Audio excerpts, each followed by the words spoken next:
کہ وہ محسوس کرتا ہے کہ یار واقعی رب نے تو ہمیں اپنی اطاعت کے لیے، سونے محبوب کی غلامی کے لیے، آقا کریم کی اطاعت کے لیے پیدا فرمایا تھا، اور ہم کہاں جا رہے ہیں؟ یہ رمضان المبارک سے آپ بخوبی اندازہ لگا سکتے ہیں۔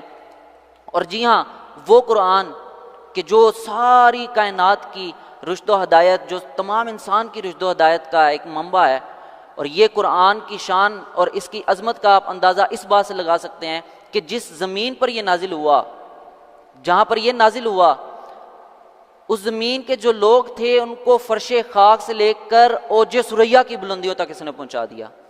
اور وہ لوگ آج دنیا کے، جب انہوں نے قرآن و حدیث کو مقدم رکھا، وہ دنیا میں کامیاب مسلمان تھے اور سر بلند کر کے وہ جیتے تھے۔ یہ قرآن کو مقدم رکھنے کا صلہ ہے، اس پر عمل کرنے کا صلہ ہے، اور ہم غور کریں کہ ہم کہاں پر کھڑے ہیں، ہمارا عمل قرآن پاک پر کتنا ہے۔ مزید اس پر گفتگو ہمارے علماء کرام موجود ہیں، اس پر ہماری رہنمائی فرمائیں گے، اس کے طریقے بتائیں گے کہ کس انداز سے ہم اس پر عمل کر سکتے ہیں، رہنمائی حاصل کر سکتے ہیں، علماء کرام سے سنیں گے۔ لیکن ان کا میں مختصر سا انٹروڈکشن کروا دوں۔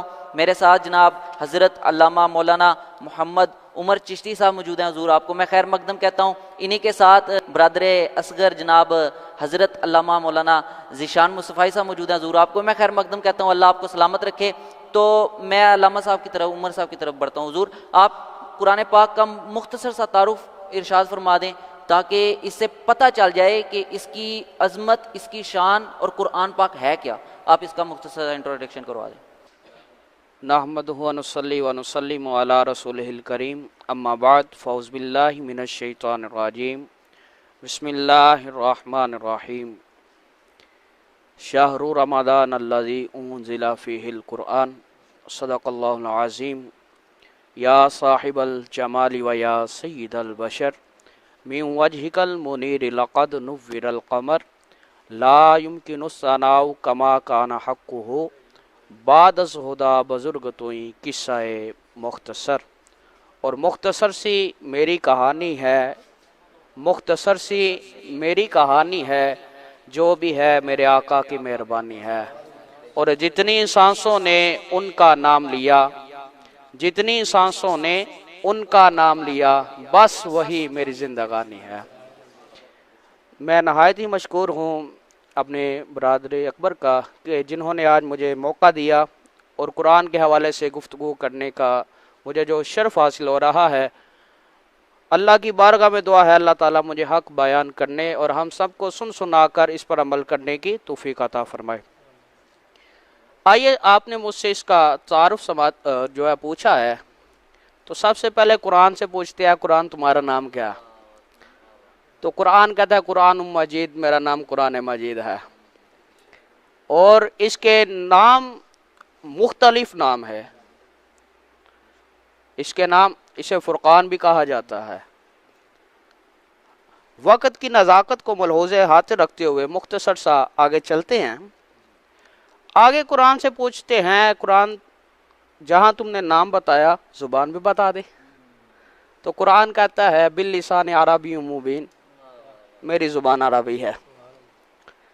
اب اے قرآن، چل تو نے ہمیں نام بھی بتا دیا، زبان بھی بتا دی، کیا یہ بتا سکتا ہے کہ تو کس ماہ میں نازل ہوا؟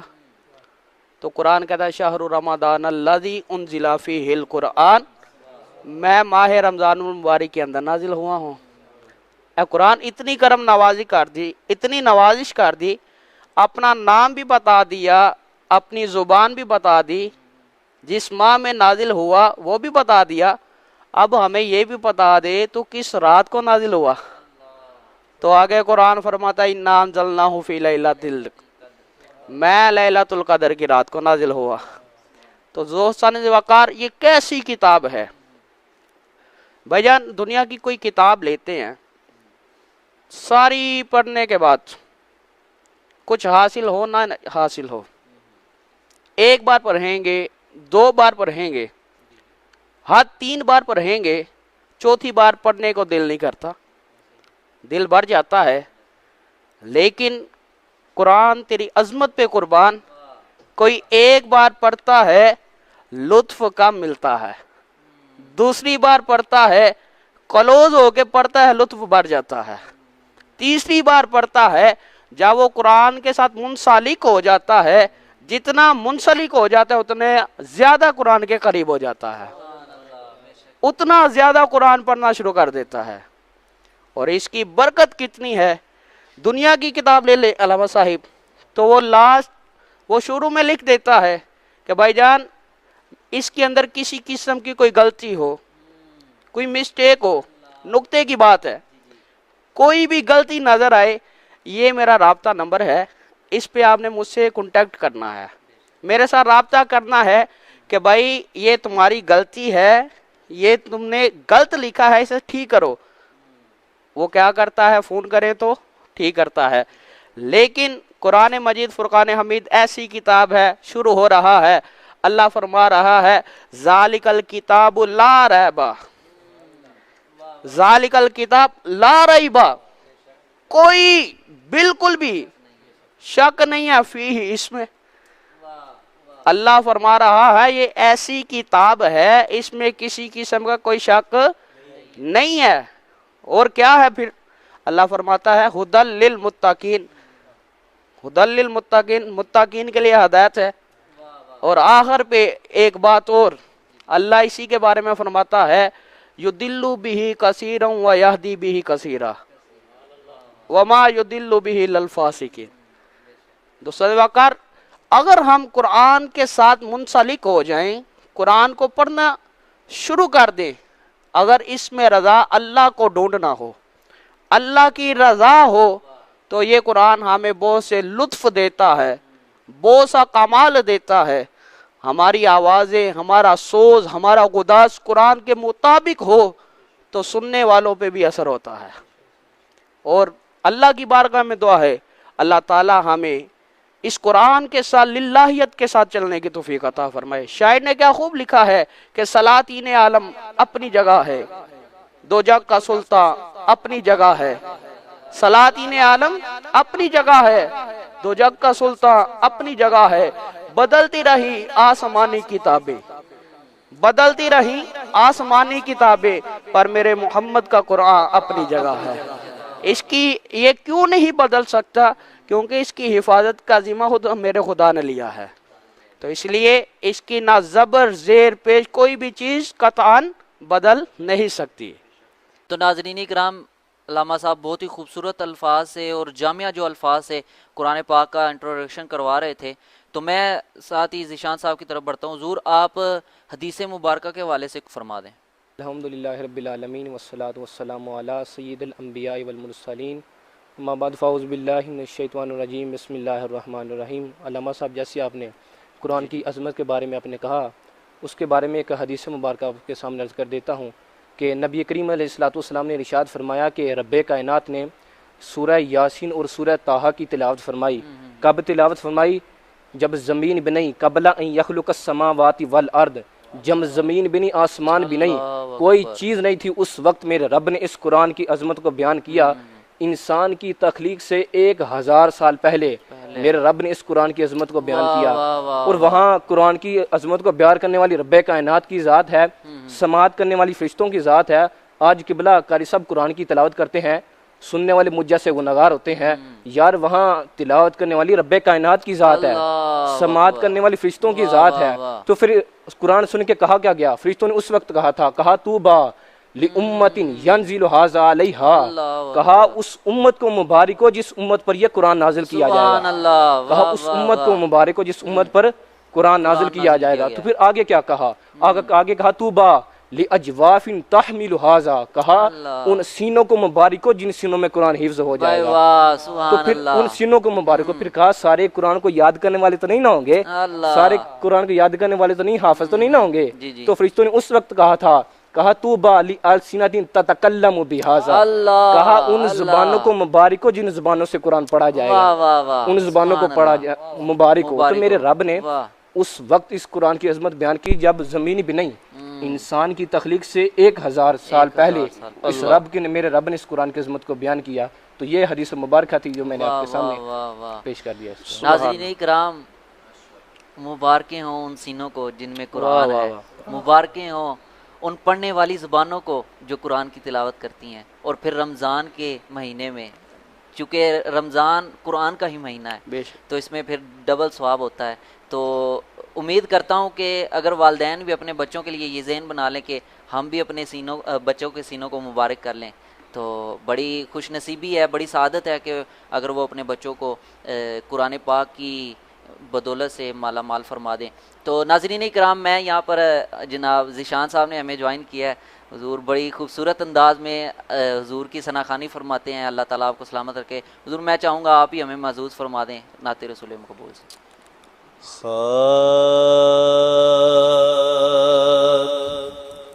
جب لیا نام نبی میں نے اللہ دعا سے پہلے واہ واہ واہ واہ. سبحان اللہ سبحان اللہ. جب لیا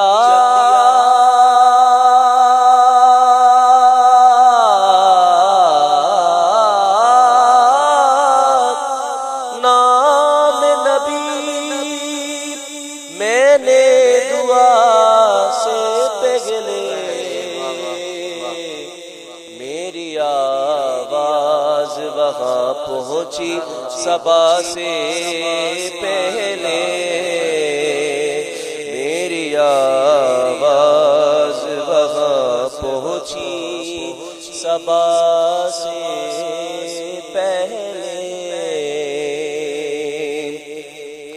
اور کرنا منزل کی طلب رہنما سے پہلے کرنا منزل کی طلب رہنما سے پہلے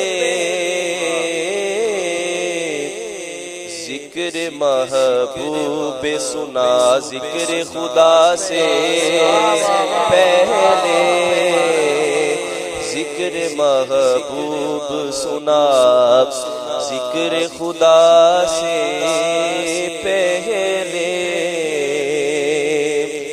اور بے وضو عشق کے مذہب میں عبادت ہے حرام بے وضو عشق کے مذہب میں عبادت ہے حرام خوب رو لیتا ہوں آقا کی ثنا سے پہلے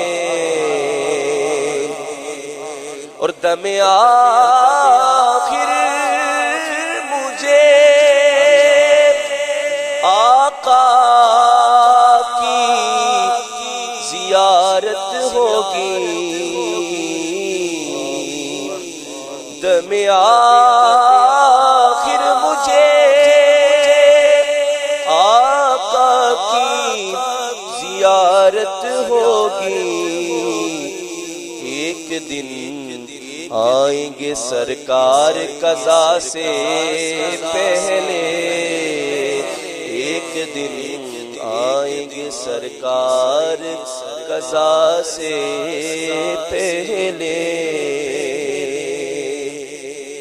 اور ہم نے بھی اس درے اقدس پہ جمائی ہے نظر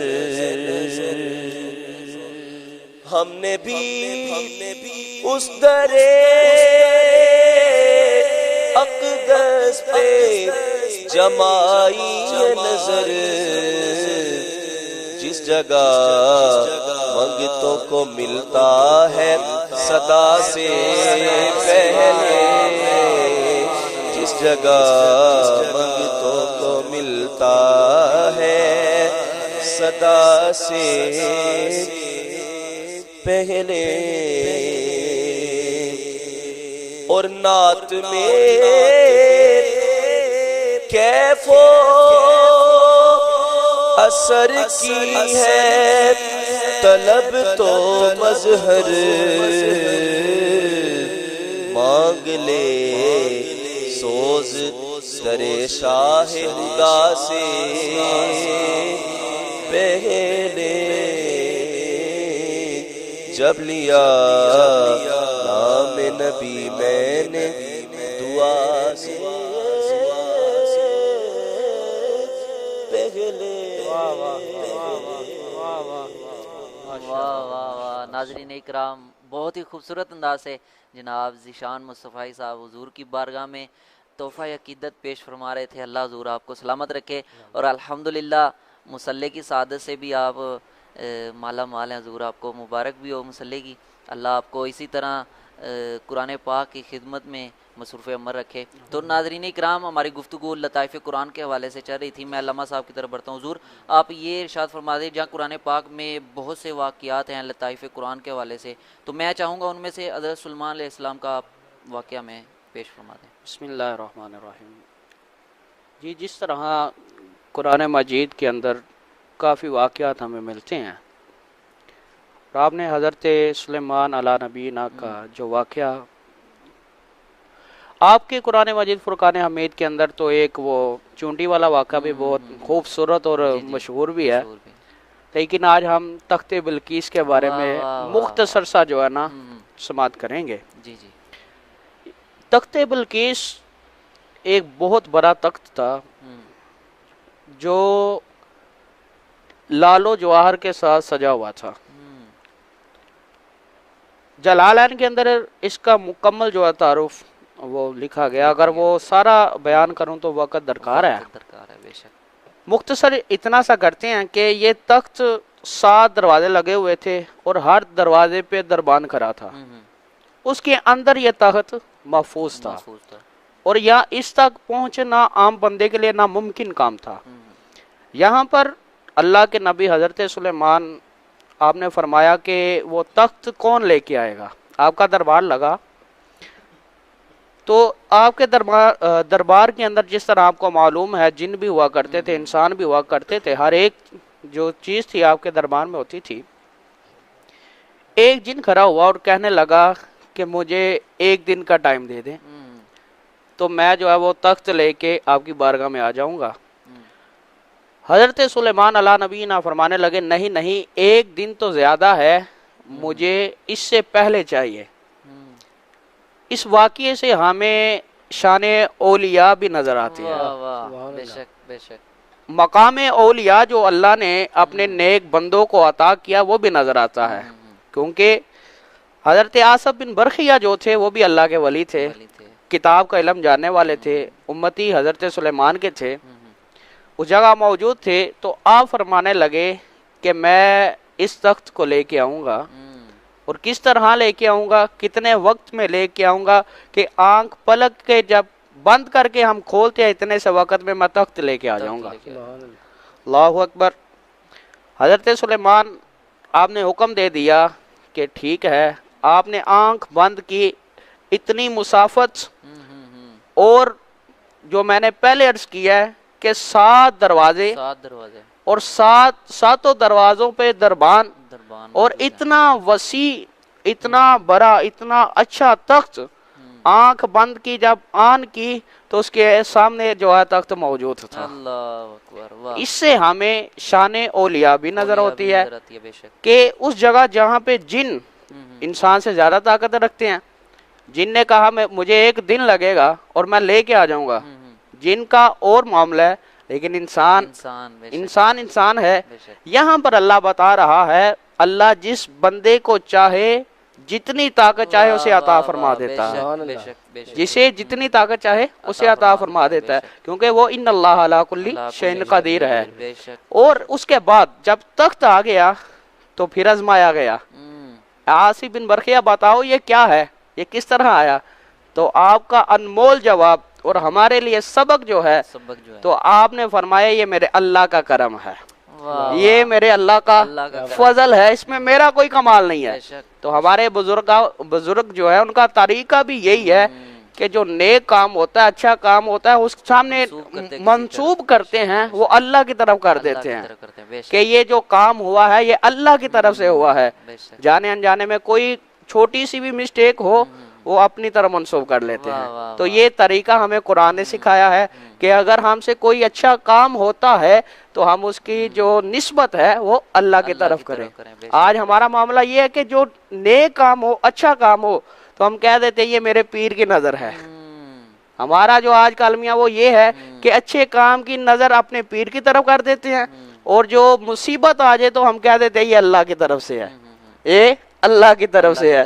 قرآن ہمیں کہتا ہے اگر کوئی اچھا کام کرتے ہو تو اس کی نسبت اللہ کی طرف کرو، اگر کوئی غلطی ہو جاتی ہے تو اس کی نسبت اپنی طرف رکھو۔ تو ہمیں یہ سیکھنا چاہیے اور اس پر عمل کرنا چاہیے۔ یہ مختصر سا تعارف تھا، اللہ اپنی بارگاہ میں قبول فرمائے۔ ناظرین اکرام، علامہ صاحب نے بہت ہی خوبصورت جو پیغام آج کل، علامہ صاحب یہ بہت آپ نے بڑی اصلاح فرما دی کہ ہمارے معاشرے میں ہے بھی ایسا، کوئی بھی اگر کام اچھا کیا، اوے میں نے کیا میں نے کیا، یہ تو میرے پیر کی دعا ہے۔ ناظرین کے لیے بڑا پیغام آپ نے، اللہ آپ کو سلامت رکھے، کہ اچھا کام اللہ سے منسوب کرنا ہے، اور جو برا کام ہوا ہے وہ اپنی طرف، اور اس میں اپنی غلطی ہونی چاہیے۔ یہ بڑا پیغام ماشاءاللہ آپ نے دیا۔ تو میں جناب علامہ ذیشان صاحب کی طرف بڑھتا ہوں۔ حضور آپ یہ ارشاد فرما دیں کہ لطائف قرآن کے حوالے سے سورۃ بقرہ بڑا عظیم شاہکار ہے اس حوالے سے، تو اس کا نام سورۃ بقرہ رکھا گیا، اس کی جو وجہ ہے، اس میں جو واقعہ ہے، آپ وہ ارشاد فرما دیں۔ اعوذ باللہ من الشیطان الرجیم، بسم اللہ الرحمن الرحیم۔ سورۃ البقرہ کے بارے میں علامہ صاحب آپ نے بتایا، جی جی، تو سورۃ البقرہ سب سے پہلے تو اس کا دیکھنا ہوگا کہ معنی اس کا کیا ہے۔ سورۃ البقرہ اس کا معنی ہے کہ گائے والی، تو گائے اس کا معنی ہے، گائے والی سورت۔ اس واقعے کی وجہ سے ہی اس سورت کا نام سورۃ البقرہ رکھا گیا ہے۔ واقعہ اس کا یوں ہے کہ بنی اسرائیل میں ایک صالح بزرگ تھے، وہ صالح بزرگ تھے، اور ان کے پاس گائے کی ایک بچیا تھی، گائے کی ایک بچیا تھی، اور ان کے پاس ان کا ایک بچہ تھا جو بھی نابالغ تھا۔ تو گائے کو ایک بچیا کو اسے لیا اور جنگل میں جا کر جھاڑی کے پاس یہ الفاظ کہتے ہوئے چھوڑ دیا کہ یا اللہ، میں اپنی اس جو گائے کی بچیا ہے تیری امانت میں دیتا ہوں، تب تک جب تک میرا بچہ بالغ نہیں ہو جاتا تب تک تیری امانت میں دیتا ہوں۔ اس کے بعد وہ بزرگ گھر آ گئے، ان کا چند دنوں کے بعد انتقال ہو گیا، اور وہیں چند دنوں کے بعد جو بچیا چھوڑ کر آئے تھے وہ بھی جوان ہو گئی، درمیانی عمر کی ہو گئی۔ ادھر جو ان کا بچہ تھا جو ابھی نابالغ تھا وہ بھی بالغ ہو گیا، جوان ہو گیا، اپنی ماں کا فرما بردار اور صالح بچہ تھا۔ اس نے اپنی رات کو 3 حصوں میں تقسیم کیا ہوا تھا، ایک حصے میں جو ہے وہ سوتا تھا، ایک حصے میں اپنی رب کی بات کرتا تھا، اور ایک حصے میں اپنی والدہ کی خدمت کرتا تھا۔ جب صبح اٹھتا تو صبح اٹھ کے جاتا جنگل میں جا کے لکڑیاں کاٹ کے لاتا، ان لکڑیوں کو بازار میں جا کر فروخت کرتا، فروخت کر کے قیمت لاتا، پھر اس کو 3 حصوں میں تقسیم کرتا، 1/3 حصہ اپنی ذات پہ خرچ کرتا، 1/3 حصہ اپنے رب کے لیے صدقہ کرتا، اور 1/3 حصہ اپنی والدہ کو دیتا۔ والدہ نے ایک دن کہا کہ بیٹا، تمہارے باپ نے میراث میں گائے کی ایک بچیا چھوڑی تھی جو جنگل میں تمہارے باپ نے چھوڑایا تھا، تو تم وہ لے آؤ، اور وہاں جا کر یہ دعا مانگنا کہ حضرت ابراہیم اسماعیل اسحاق کے خدا، میرے رب کی سونپی امانت مجھے واپس دے دے۔ تو یہ جا کر دعا مانگنا، بیٹے نے اسی طرح جا کر دعا مانگی کہ حضرت ابراہیم اسماعیل اسحاق کے خدا، میرے جو رب کی سونپی امانت ہے نا وہ مجھے واپس دے دے۔ تو اتنے جب دعا مانگی تو جو گائے کی ایک بچیا تھی وہ دوڑتی ہوئی قریب آ گئی، اس کو لیا ساتھ لے کر گھر آ گئے۔ گھر آ گئی تو ماں نے کہا کہ بیٹا اس کو ساتھ لو، بازار میں جا کر 3 دینار میں اس کو فروخت کر دو۔ اس وقت بازار میں جو قیمت تھی وہ بھی 3 دینار ہی تھی۔ تو کہا، جو بات ضروری بتائی نا، ماں نے کہا کہ بیٹا اس کو میرے مشورے کے بغیر نہیں بیچنا، جو مرضی ہو جائے۔ تو بازار میں گئے تو وہاں ایک گاہک ملا جو حقیقتاً فرشتہ تھا، تو اس نے کہا کہ تم یہ گائے مجھے بیچ دو، لیکن اپنی ماں سے مشورہ نہیں کرنا، قیمت جتنی چاہو گے میں تمہیں دے دوں گا، لیکن ماں سے مشورہ نہیں کرنا۔ لیکن جو سالے بچوں کے جو سالے بچے ہوتے ہیں والدین کی فرما برداری کرتے ہیں، تو اس نے کہا نہیں بھائی، جتنی مرضی قیمت دے دو، لیکن ماں سے مشورے کے بغیر، ماں کے مشورے کے بغیر نہیں بیچوں گا، جتنی مرضی قیمت دے دو۔ کیا بات! تو گھر آئے واپس، ماں سے آ کے سارا ماجرا بتایا۔ ماں اس طرح جو وہ گاہک ملا تھا کہہ رہا تھا کہ ماں کے مشورے کے بغیر بیچ دو، تو مگر میں نے کہا میں نہیں بیچوں گا، نہیں ماں کے مشورے کے بغیر۔ تو ماں نے کہا کہ بیٹا وہ ضرور کوئی فرشتہ ہوگا، تم صبح جانا اس سے جا کر پوچھنا کہ ہم اس گائے کو ابھی فروخت کریں یا نہ کریں۔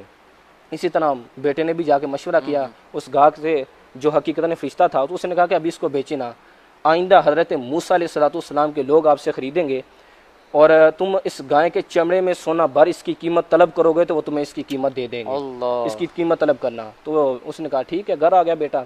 اب چند دنوں کے بعد حضرت بنی اسرائیل کا ایک مالدار آدمی تھا جس کا نام عامیل تھا، مالدار آدمی تھا، تو اس کے چچا کے دونوں بیٹوں نے اس کو قتل کر دیا، اس کے مال کے لالچ میں قتل کر دیا۔ تو جب صبح ہی ظاہر مالدار آدمی تھا، لوگوں نے قتل جو ہے وہ قاتل تھا ڈھونڈنے کی کوشش کی، لیکن کوئی سراغ نہ ملا، تو یہ لوگ حضرت موسیٰ علیہ السلام کے پاس حاضر ہوئے اور کہا کہ کس نے اس کو قتل کیا ہوگا، ذرا آپ بتا دیں کس نے قتل کیا ہے۔ تو آپ نے فرمایا کہ تم ایک گائے لے آؤ، اس کو ذبح کرو، اس کی زبان یا دم کی ہڈی اس مردے کو لگاؤ گے تو یہ قاتل کا پتہ بتا کر مر جائے گا، وہ تم گائے ذبح کرو۔ اب انہوں نے وہاں بحث شروع کر دی کہ وہ کس طرح کی ہو، کس عمر کی ہو، کس طرح کی بحث شروع کر دی۔ بالآخر جب یہ سارا ماجرا سمجھ گئے کہ کس طرح کی ہو، ڈھونڈنے کے لیے نکلے تو وہیں وہ بچے کے پاس جو انہوں نے بتایا تھا نا، ماں نے بھی اس کی نشانی بتائی تھی کہ وہ پیلے رنگ کی ہوگی، وہ اس طرح چمکتی ہوگی جس طرح سورج کی کرنیں چمکتی ہوتی ہیں، اس طرح چمکتی ہوگی۔ تو موسیٰ علیہ السلام نے بھی یہ بھی نشانی بتائی تھی، وہ بہو وہی ملی۔ اب انہیں اس کے پاس انہوں نے وہ گائے کے چمڑے میں سونا بار اس کی قیمت دی، اس کو لے کر گھر آئے اور اس کی زبان یا دم کی ہڈی اس مردے کو لگائی جو عامل مالدار آدمی تھا بنی اسرائیل کا، زندہ ہوا اور اس نے بتایا کہ میرے چچا کے دونوں بیٹے ہیں جنہوں نے مجھے قتل کیا میرے مال کے لالچ میں، اور کسی ویران جگہ پر ڈال دیا تھا۔ تو جب اسی یہ جملہ کہا، اپنے قاتل کا پتہ بتایا تو فوت ہو گیا۔ تو جو لوگ تھے بنی اسرائیل کو، انہوں نے پھر اس کے قصاص میں ان لوگوں کو چچا کے دونوں بیٹوں کو قتل کر دیا، اور ادھر جو صالح بزرگ کا بیٹا تھا اب یہ ماں کے پاس سے لے کر وہ قیمت لے کر آ گیا، جو چمڑے میں سونا بھر کی قیمت تھی نا وہ لے کر آیا، وہ مالدار ہو گیا۔ اب جو اس واقعہ سے ہمیں نصیحت امیز واقعہ جو باتیں ملتی ہیں نا، تو ناظرین اکرام وہ پھر یاد کرنے والی باتیں ہیں۔ وہ باتیں کیا ہیں؟ پہلی بات وہ یہ ہے کہ اس صالح بزرگ نے اپنی اولاد پر شفقت کرتے ہوئے مال چھوڑا تھا، جو گائے کے بچے چھوڑ آئے تھے نا وہاں جنگل میں۔ اب حاضرین سنیے، اب یہ اس سے معلوم ہوا کہ اولاد پر شفقت کرتے ہوئے مال چھوڑنا یہ اللہ والوں کا طریقہ ہے، اولاد کے لیے شفقت کرتے ہوئے مال چھوڑنا یہ اللہ والوں کا طریقہ ہے۔ دوسری بات، اب جو اس بیٹے نے ماں کی فرما برداری کی تھی، اور ماں کی فرما برداری جو خدمت گزاری کرتے ہیں اللہ تعالیٰ نے غیب سے رزق عطا فرماتا ہے۔ تو کرنے والا تو خدمت تو کرے، تو کرنے والا ہو تو جب خدمت گزاری کی نا، تو ماں نے کہا تھا نا کہ بیٹا میرے مشورے کے بغیر نہیں بیچنا، اب وہاں مشورہ کیا نہیں نا، مشورے کے بغیر نہیں بیچی، تو اب دیکھو سونا بھر قیمت ملی کہ نہیں ملی۔ تو ہمیں بھی سوچنا چاہیے، ہمیں بھی اپنے والدین کی خدمت گزاری کرنی چاہیے۔ تیسری بات، اللہ والے کوئی کام بتائیں تو ہمیں اس میں بحث نہیں کرنی چاہیے۔ اب جب موسیٰ علیہ السلام نے کہا نا کہ آپ گائے لے آئیں، تو کوئی بھی گائے لے آتے، ذبح کر لیتے، کام ختم ہو جاتا۔ اور وہاں کس رنگ کی ہو، کتنی عمر کی ہو، تو وہاں پھر قید لگ گئی نا۔ اس طرح جب بعض ہوتا ہے کہ ہمیں بات مان لینی چاہیے جب کوئی کہے، بعض ہوتا ہے وہ اللہ کے ولی جو ہوتے ہیں، یا کوئی کہتے ہیں بھائی نماز پڑھ لو تم، یا کہتے ہیں کہ درود پڑھو، کتنا پڑھو، کتنا پڑھیں ہم، جب وہ کہتے ہیں تو پھر قید لگ جاتی ہے۔ تو اس واقعے سے جو میں نے باتیں عرض کی تو میں حاضرین سے عرض کروں گا ان باتوں کو جو ہے وہ پکڑنے، انہیں یاد کرنے، تو پھر یہ بہت انہیں سے ہمیں استقامت کا درس دیتی ہے۔ آمین۔ تو علامہ صاحب آپ یہ بھی ایک پیغام چھوٹا سا مختصر جو ہے اللہ کی ذات پر توکل کے حوالے سے آپ کو ناظرین کو پیغام دے دیں۔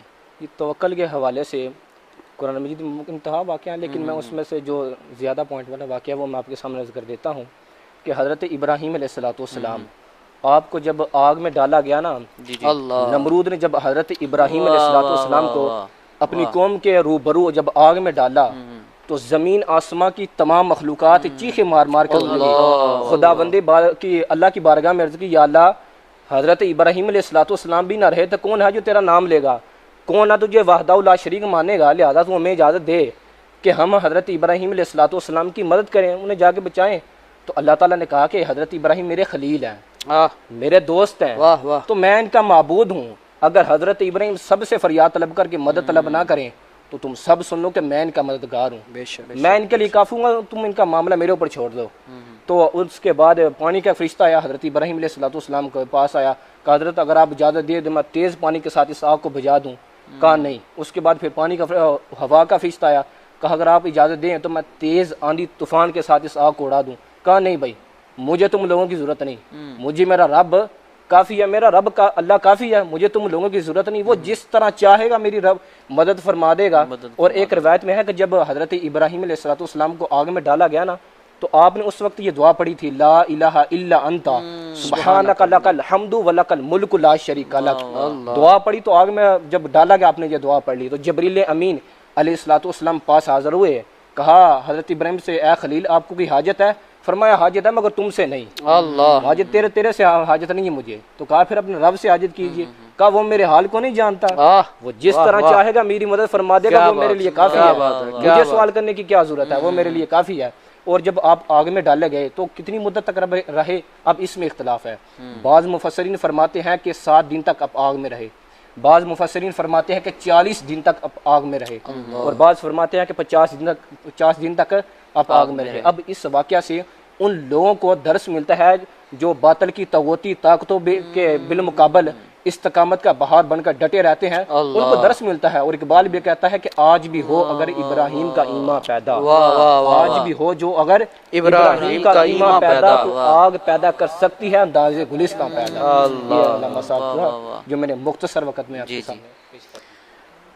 ناظرین اکرام، آپ نے قرآن کے حوالے سے جو گفتگو سنی، یقیناً وقت کم ہے اور باتیں جو ہیں وہ بہت زیادہ سی ہیں، لیکن جتنی بیان کر سکتے تھے، جتنا وقت تھا اس کے حساب سے آپ کے سامنے جو اہم سمجھی، جن کی زیادہ ضرورت ہے ہمارے معاشرے میں، وہ پیش کر دیں۔ مزید اللہ سے دعا ہے کہ اللہ تعالیٰ جو سنا اور جو ہم نے سیکھا آج کی نشست سے، اس پر عمل کی توفیق عطا فرمائے۔ تو ناظرین اکرام، یہ مجھ سے عقیدت کے دعوے، یہ قرآن کہہ رہا ہے، یہ قرآن کہہ رہا ہے کہ یہ مجھ سے عقیدت کے دعوے، قانون پہ غیروں کے عمل، مجھ سے عقیدت کے دعوے اور غیروں کے قانون پہ عمل، اگر یہ قرآن محشر میں رب کے سامنے ہمارے اوپر یہ کہہ دے تو اس وقت کیا ہوگا، جب کوئی نیکی نہیں دے گا اور کسی کی سفارش کام نہیں آئے گی۔ یوں بھی مجھے رسوا کرتے ہو، یوں بھی ایسے بھی ستایا جاتا ہے۔ اللہ اکبر۔ تو ناظرین اکرام، قرآن سے جڑ جائیں، اس سے محبت کریں، اس کو پڑھیں، جتنا ہو سکے اس کی تلاوت کریں، اس کو سمجھنے کی اللہ میں توفیق عطا فرمائے۔ ایک اور شعر بھی ہے، آتا ہے کہ جس طرح طوطے میاں کو کچھ بول سکھائے جاتے ہیں، یہ قرآن کی عظمت میں ہے، جس طرح طوطے میاں کو کچھ بول سکھائے جاتے ہیں، اسی طرح پڑھایا جاتا ہوں، اسی طرح سکھایا جاتا ہوں۔ تو الحمدللہ یہ ہمارے معاشرے میں جو حضور کی حدیث بھی ہے نا، خیرکم من تعلم القرآن وعلمہ، تو یہ پڑھنے پڑھانے والے یہ بہترین ہیں، ہم بھی بہترین میں شامل ہو جائیں۔ اللہ سے دعا ہے کہ اللہ جو کچھ سنا آج کی نشست سے اسے عمل کرنے کی توفیق عطا فرمائے، اور اس قرآن پاک سے جو عظیم اور لاریب کتاب ہے اسے جڑنے کی، اور اسی گہرائیوں سے جو موتی ہیں نا وہ نکالنے کی اللہ توفیق عطا فرمائے، ان پر عمل کرنے کی توفیق عطا فرمائے۔ تو ناظرین اکرام، کل انشاءاللہ پھر نغمہ نور اسٹوڈیو کے آفیشیل پیج سے آپ کی خدمت میں نئے قرآن حضرات کے ساتھ، نئے قاری حضرات کے ساتھ اور نئے عالم دین حضرات کے ساتھ آپ کی خدمت میں حاضر ہوں گے۔ دیکھنا نہ بھولیے روزانہ رات 11 بجے۔ اللہ حافظ۔ رضا